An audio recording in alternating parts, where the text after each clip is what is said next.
Le second livre des rois, chapitre 10. Il y avait dans Samarie 70 fils d'Akab. Jéhu écrivit des lettres qu'il envoya à Samarie aux chefs de Jizréel, aux anciens et aux gouverneurs des enfants d'Akab. Il y était dit: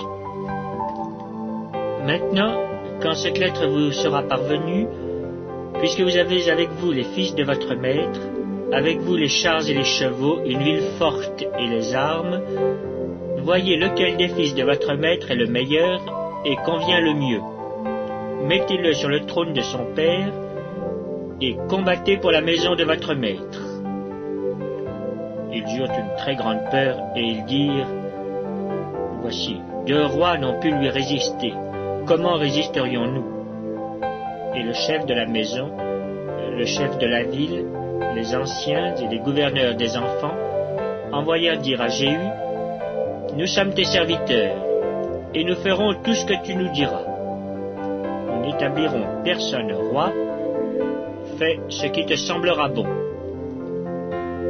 Jéhu leur écrivit une seconde lettre où il était dit: Si vous êtes à moi, et si vous obéissez à ma voix, prenez les têtes de ces hommes, fils de votre maître, et venez auprès de moi demain à cette heure à Jizréel.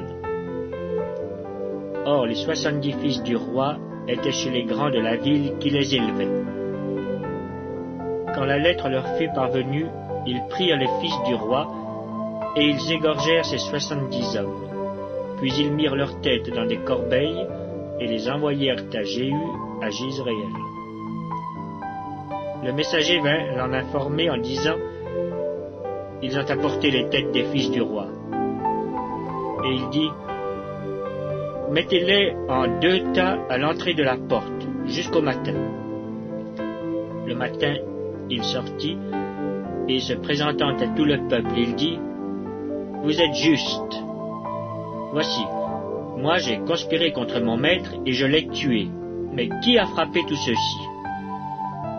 Sachez donc qu'il ne tombera rien à terre de la parole de l'Éternel, de la parole que l'Éternel a prononcée contre la maison d'Akab. L'Éternel accomplit ce qu'il a déclaré par son serviteur Élie.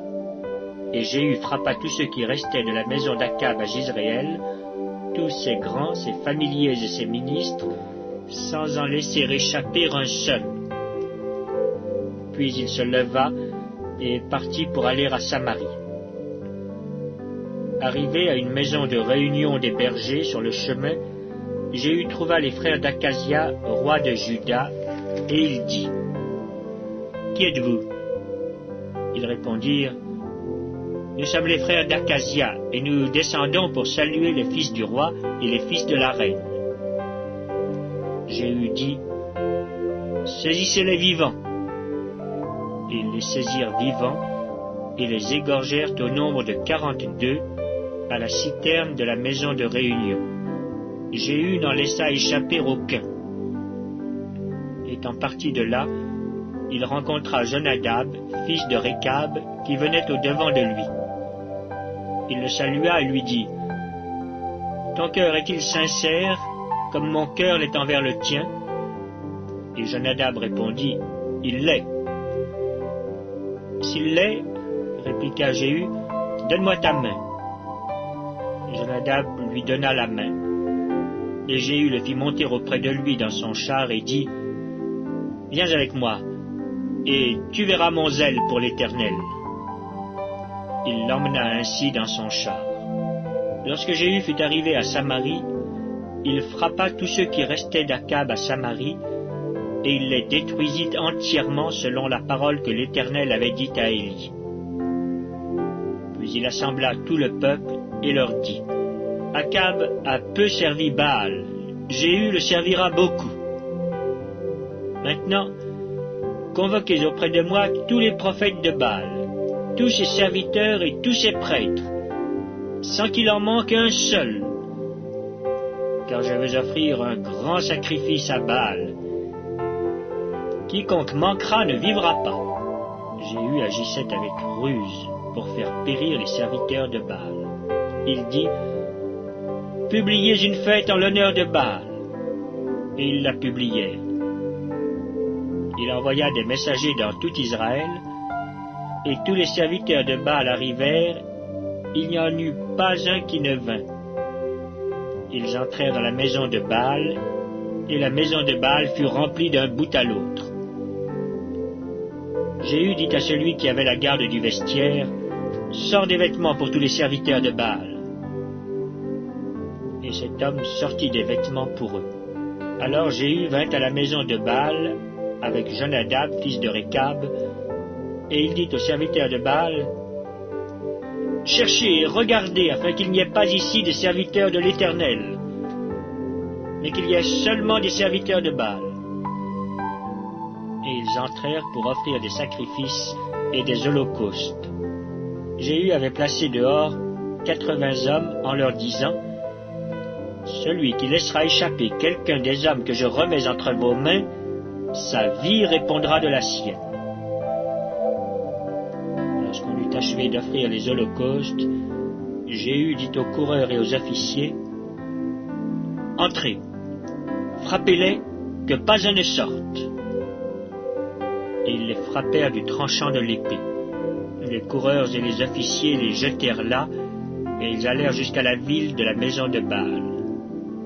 Ils tirèrent dehors les statues de la maison de Baal et les brûlèrent. Ils renversèrent la statue de Baal, ils renversèrent aussi la maison de Baal, et ils en firent un cloaque qui a subsisté jusqu'à ce jour. Jéhu extermina Baal du milieu d'Israël. Mais il ne se détourna point des péchés de Jéroboam, fils de Nébat, qui avait fait pécher Israël. Il n'abandonna point les veaux d'or qui étaient à Béthel et à Dan. L'Éternel dit à Jéhu, « Parce que tu as bien exécuté ce qui était droit à mes yeux, et que tu as fait à la maison d'Akab tout ce qui était conforme à ma volonté, tes fils, jusqu'à la 4e génération, seront assis sur le trône d'Israël. » Toutefois, Jéhu ne prit point garde à marcher de tout son cœur dans la loi de l'Éternel, le Dieu d'Israël. Il ne se détourna point des péchés que Jéroboam avait fait commettre à Israël. Dans ce temps-là, l'Éternel commença à entamer le territoire d'Israël. Et Hazaël les bâtit sur toute la frontière d'Israël.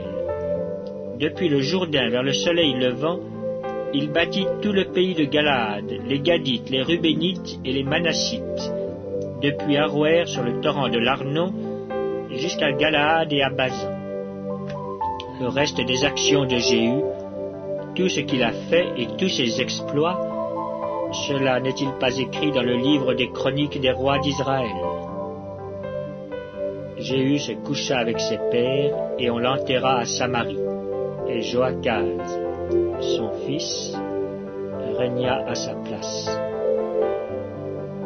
Jéhu avait régné 28 ans sur Israël à Samarie.